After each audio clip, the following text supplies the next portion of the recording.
กี่โมยตำรองเรื่องดักเนี่ยเจตีจ่อเปิ้ลคือมันโตรฮะจ่อทำไมกูจ่อเหรอ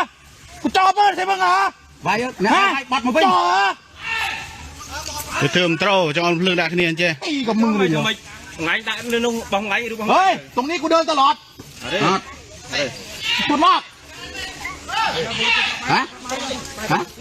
เฮ้ยกระดาษได้กี่ตัวได้เองก็ลาได้เองให้ไอ้มาเนี่ยเองก็ลาให้ไอ้ก็ลาไอ้มาบ้านเองก็ลาไม่เอาเองมันต้องพิจารณามาเนี่ยกองมาถ่าย ไปเลยยังไปเลยมึงจวนด้วยคือเงาเจ้ามือเฮ้ยมาเนื้อจะเก่าสินเข้ามาดิกลัวมึงเหรอ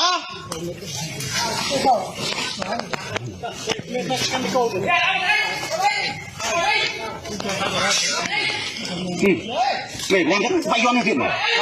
ไปย้อนให้ขึ้นเอาออกหรือจะให้เอาออกให้